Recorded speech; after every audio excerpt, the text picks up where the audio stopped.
Hello guys, আসসালামু আলাইকুম। আপনারা সবাই কেমন আছেন? আশা করি ভালো আছেন। আমি আজ নতুন রেসিপি নিয়ে এসেছি আপনাদের সামনে। আজকে চালতার আচার বানিয়ে দেখাবো আপনাদেরকে। আমি প্রথমে চালতাটা টুকরো টুকরো করে নিয়েছি কেটে। তারপর ভালোভাবে পরিষ্কার করে আমি চালতাটা সিদ্ধ করে নেব। একটা পাত্রে নিয়ে নিয়েছি, পাত্রে সিদ্ধ করে দিয়ে দেবো। আমি ঢেকে চুলাতে দিয়ে দিলাম, সিদ্ধ করে নেব।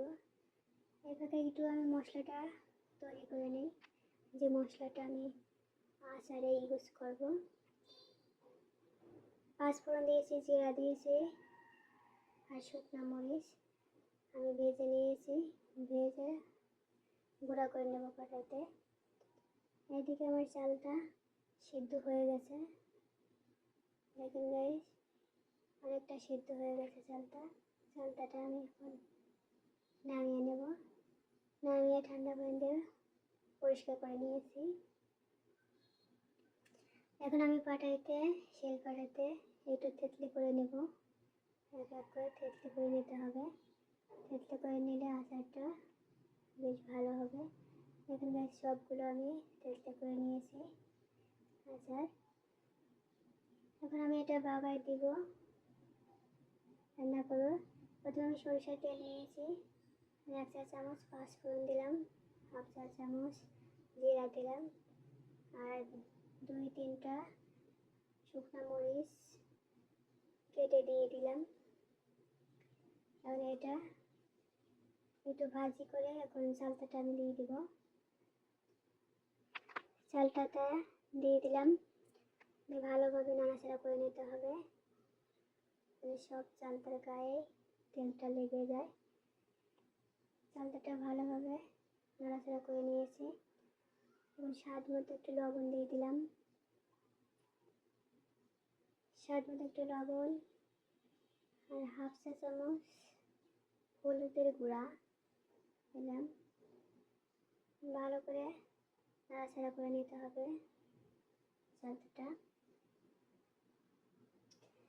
হলুদ লবণটা যাতে মিশে যায়, এইভাবে নাড়াচাড়া করতে হবে। আর একটু নাড়তে হবে বেশি, কারণ চালটা যাতে পুড়ে না যায়। চুলার আঁচ লো রাখবেন, একদম লো না বা হাই না, মাঝারি রাখতে হবে। বেশি চুলার আঁচ রাখলে পুড়ে যেতে পারে। আমি এখন চিনি দিয়ে দিচ্ছি, আপনারা যারা যেমন মিষ্টি পছন্দ করেন তেমনটা দিবেন। আমি চিনি টক ঝাল মিষ্টি তিনটার জন্য স্বাভাবিক থাকে, সেই অনুযায়ী চিনিটা দিয়ে দিলাম।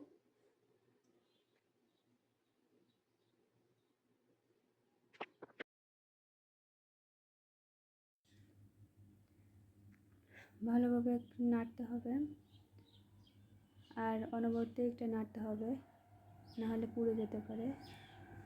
আচারটা পুড়ে গেলে কিন্তু টেস্ট ভালো থাকবে না।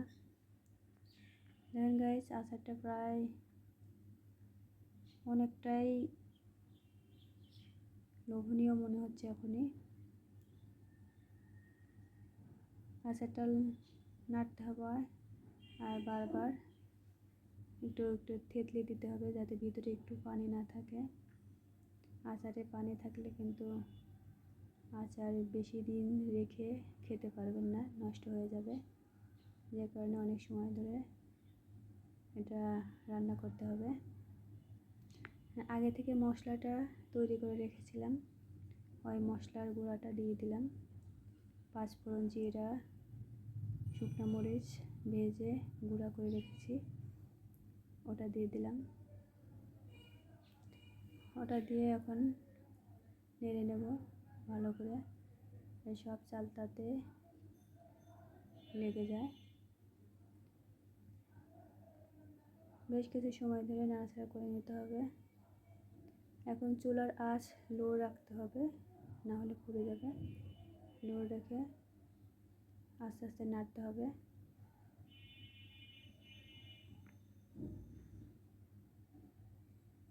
আস্তে আস্তে এভাবে নাড়তে নাড়তে যখন একদম শুকনো শুকনো হয়ে যাবে তখন ভাববেন হয়ে গেছে। আমি একটু সরষের তেল দিয়ে দিলাম, কারণ মনে হচ্ছিলো একটু তেল লাগবে আচারে। দেখুন একটু তেলটা দিয়ে দিলাম। অ্যাকচুয়ালি আচারে একটু তেলটা বেশিই লাগে বা বেশিই দিতে হয়, নাহলে টেস্টটা বাড়বে না।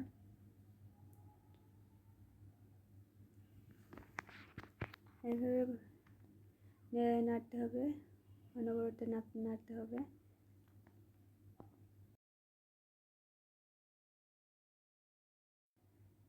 দেখেন গাইস, আমার আচার প্রায় হয়ে গেছে, এখন আমি নামিয়ে নেব। আমার আচারটা হয়ে গেছে দেখেন গাইস, আমি নামিয়ে নিছি।